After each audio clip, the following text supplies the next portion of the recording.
Assalamu alaikum wa rahmatullahi ta'ala wa barakatuh. Aujourd'hui, on va voir la suite de correction du devoir numéro 1 semestre 1 de la physique-chimie concerne première bac, sciences X, sciences maths. L'exercice 2 concerne le travail et la puissance d'une force constante.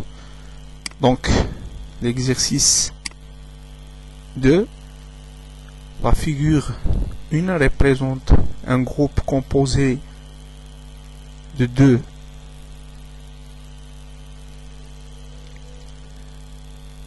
une poulie de rayon r égale 10 cm, tourne autour d'un axe fixe, delta, qui est ici, et horizontal, passe par son centre sans frottement, et un corps solide S, qui est là, de la masse M égale 60 kg, glissé sur un niveau incliné à un angle alpha, tel que alpha égale 30 degrés par rapport à l'horizon, donc par rapport à l'horizontale qui est là. Donc la courbe n'est pas tendue, c'est-à-dire inextensible, sa masse est négligeable, il ne glisse pas autour de la poulie, ici, reliée à l'autre extrémité du cours S, là. Donc on tourne la poulie avec une vitesse angulaire, donc la poulie qui est là tourne avec une vitesse angulaire constante par rapport par un moteur qui applique une force du moment fixe ou bien du moment constant, noté grand M, petit m. Donc le corps S se déplace du point A, ici vers là, donc du point A vers le point B, pendant une période, bien la durée delta t égale 3 secondes. Donc, donner les données, on a G égale 10 newtons par kilogramme et la distance AB égale 100 mètres. Donc, la première question, faire un bilan du force s'exerçant sur le cours S. Elle est représentée sur un schéma. Donc, le corps S, ou bien le système étudié ici, c'est le corps S. Donc, quelles sont les forces exercées sur le corps S? Donc, pouvons remarquer que le corps S, il est toujours soumis à son point P. Donc, soumis à le poids P. Et aussi, il est en contact avec le fil, ou bien la courde qui est là. Donc, soumis aussi à tension de fil, noté grand T, et il est en contact avec le plan incliné. Donc il y a aussi ce qu'on appelle la réaction du plan, noté grand R. Donc par conséquent, il se met à trois forces qui sont PS, le poids du corps S. Donc ici on ajoute S pour signifier le corps S. T aussi c'est la tension de la courde, ou bien la force exercée par la courde sur le corps S. Et il y a R, c'est la réaction du plan incliné. Donc maintenant, il faut représenter les trois forces. Donc le poids, toujours le point d'action sur le centre du corps. La direction, ou bien ligne d'action, toujours passe par le centre du le centre d'inertie du corps. Donc, c'est la droite passe par le centre d'inertie du corps et qui est perpendiculaire à la surface de la Terre. Donc le sens de G vers le centre de la Terre, c'est-à-dire vers le bas. Et l'intensité, donc ici, on va représenter seulement par un flèche quelconque. Donc P, c'est la force exercée, ou bien PS, c'est la force exercée par la Terre. Donc T, tension de fil, présenté comme ça. Point d'action, il est là. Ligne d'action sur la courde. et le sens de le corps S vers la poulie. Pour la réaction du plan, donc toujours point d'action, c'est le centre de contact entre le corps S et le plan incliné. Donc il est là, vers le haut. Donc c'est R. Maintenant on passe à la deuxième question. Donc, pour la deuxième question, donc il faut toujours stopper ou bien stopper la vidéo et essayer de répondre sur les questions. Puis il faut passer à la correction. Donc pour la deuxième question, calculer le travail du point du corps S. Donc il faut calculer le poids. Donc pour calculer le poids, on applique la formule. Donc on a toujours le poids de P, de W de P égale M fois G fois ZA moins ZB. Donc toujours on applique cette formule avec M c'est la masse de corps, G l'intensité de pesanteur et les données. Donc ZA c'est l'abscisse du point de départ et ou bien coût de point de départ et ZB c'est le coût de point d'arrivée. Donc pour cela, choisir l'axe des Z qui est là, d'origine à B. Donc les coordonnées, la projection sur l'axe du Z, c'est ZB qui est là, et ZA à l'origine égale à 0. Donc la différence, donc ZB moins ZA, cette distance qui est là. Donc pour calculer, on a l'angle alpha et on a aussi la distance AB. Donc nous pouvons remarquer que dans cette figure là, sinus de alpha égale ZB moins ZA sur AB. D'accord. Donc on a besoin de ZA moins ZB. Donc ZA moins ZB, il suffit de multiplier par le signe moins ici pour devenir ici ZA moins ZB. Ce qui implique que ZA moins ZB égale moins AB fois sinus alpha. Donc on remplace ici ZA moins ZB, c'est moins AB fois sinus alpha. Et là, application numérique, donc le signe moins, la masse du corps c'est 60 kg, donc G c'est 10, la distance AB il est en mètres, donc c'est 100 mètres fois sinus alpha. Application numérique, on trouve W de P, le travail du poids lorsque déplace de A vers B, égale moins 30 000 joules. Donc le poids il est négatif, donc il est clair ici, le cours place vers le haut, et puis il favorise le mouvement, d'accord, ou bien tire le cours vers le bas. Donc le travail il est négatif, donc on dit que le travail de P il est résistant.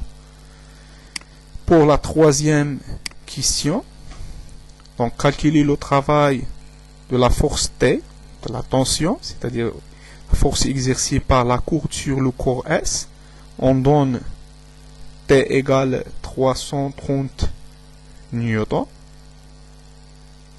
Donc par définition, le travail d'une force, par exemple T, égale toujours le produit scalaire de la force et le vecteur de déplacement. Donc ici le vecteur de déplacement c'est AB. Donc on écrit W de T de A vers B égale le travail, égale plutôt produit scalaire de T scalaire AB, donc qui est égal l'intensité de la force, c'est T fois AB fois le cos entre les deux. Donc ici A et B sont confondus, donc l'angle entre les deux c'est 0, donc cos de 0 c'est 1. Donc application numérique, donc on a T égale 330 newtons fois la distance AB c'est 100, donc il donne 3,3 10 puissance 4 joules. Donc le travail toujours en joules parce que le travail est une énergie et elle est positive. Donc la force exercée par la courde F favorise le mouvement. Donc pour cela, le travail de T il est moteur, il est positif. Donc pour la quatrième question, donc calculer le travail de la force R, c'est-à-dire la force exercée par le plan incliné sur le corps S, ou bien la réaction du plan incliné sur le corps S, puis on conclure la nature du contact entre S et le plan incliné.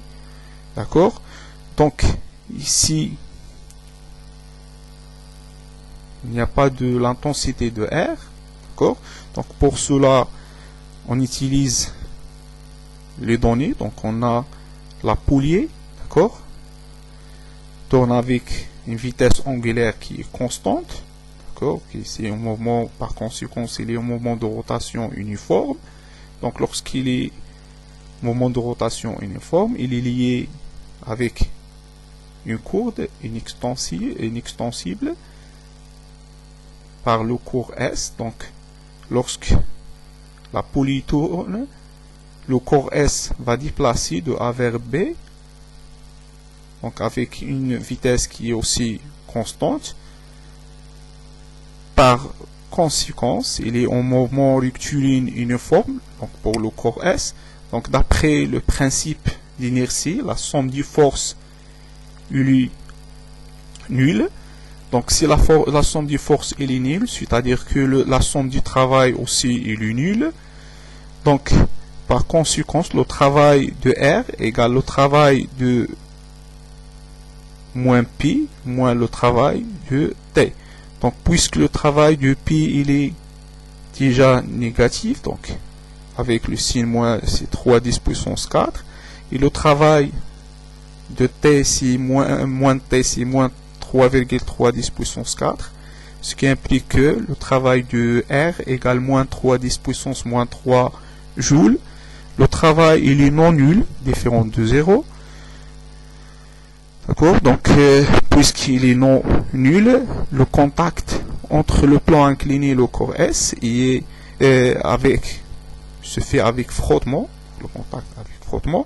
Si on a trouvé le travail, donc de le cas où le travail de R il est égal à 0, ce qui implique que R il est perpendiculaire au vecteur de déplacement. Dans ce cas-là, on dit que le contact il est sans frottement.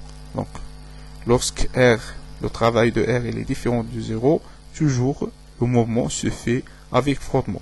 Et aussi, nous pouvons remarquer que le travail de R il est négatif. Donc, on dit que le travail il est résistant parce que R défavorise le mouvement. Il est orienté contre le mouvement dans ce sens-là. Donc, nous pouvons dire que R il est de deux composantes, composante tangentielle et aussi composante normale, c'est-à-dire R égale R1 plus RT. On a déjà vu ça. Pour la cinquième question, donc faire l'inventaire des forces exercées sur la poulie, c'est pas le poulie, donc ici là, donc sur la poulie. Donc maintenant le système étudié ici la poulie. Donc les forces exercées sur la poulie. Donc toujours il y a le poids de la poulie, c'est P. Il y a aussi la réaction ou bien l'influence de l'axe de rotation, delta, ici c'est R. L'autre force, c'est la force exercée par la courde sur la poulie, notée TP par exemple. D'accord? Tension de la courde. Et il y a d'autres forces, qui est la force exercée par le moteur de moment fixe, noté grand M. Donc, la poulie il est soumis à 4 forces, et elle est en mouvement de rotation autour d'un axe fixe. D'accord? Donc, il se met à 4 forces. Donc, le grand P sur le poids, T c'est la tension qui est là, la tension de la courde, P sur le poids, il y a R, P sur la réaction de l'axe de rotation, Et il y a aussi la force exercée par le moteur de moment constante qui est notée grand M de petit m. Donc il y a 4 forces, bien la poulie se met à 4 forces. Pour la question 6, donc il faut déterminer le moment de la force exercée par le moteur sur la poulie. Donc il y a la poulie au mouvement de rotation autour d'un axe fixe, bien au mouvement de rotation uniforme, parce que oméga est constante. Donc d'après la théorème du moment, la somme des moments il est nulle. D'accord? Donc d'après la théorème du moment, la somme du moment, sigma m delta de f égale à 0. Donc il y a la poulie se met à 4 forces, donc le moment de la force exercée par le moteur, le poids du poulie, le moment de rotation de R, force exercée par, et m delta de Tp, c'est la force exercée par la courbe sur la poulie.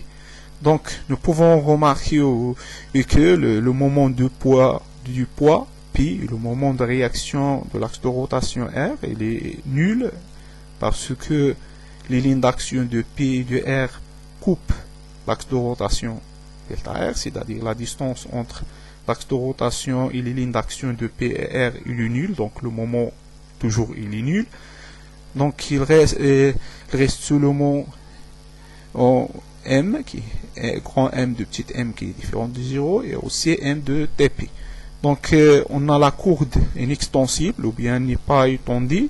Donc tous les points de la courbe de même tension avec T, c'est la force exercée par la courbe sur le corps S égale moins la force exercée par la courbe sur donc principe d'action-réaction. Alors nous pouvons noter que m delta de P égale moins m delta de T, donc égale aussi moins T fois R. Donc ici c'est pour T, la force exercée par la courbe S fois la distance. Donc la distance entre les lignes d'action et l'axe de rotation, c'est le rayon de la poulie sur petit r.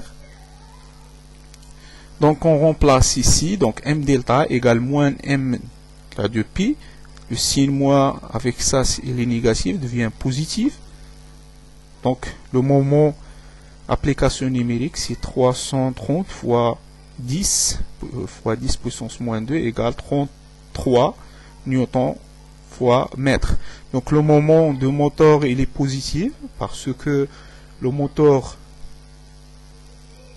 contribue au mouvement de rotation de la poulie, d'accord, pour soulever le corps S vers le haut. Donc égal, le moment égale 33 newtons fois mètre et il est positif.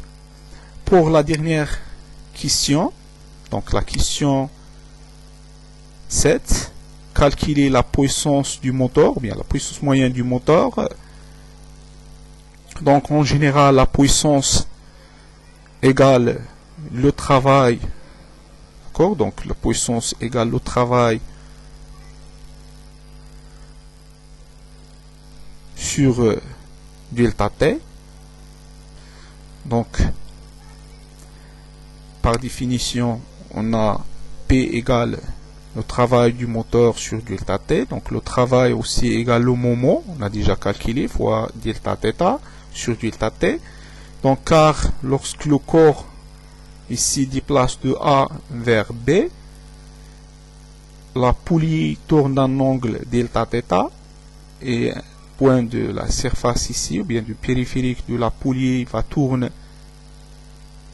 bien parcourir un abscisse curviligne qui est delta S, qui égale la distance AB.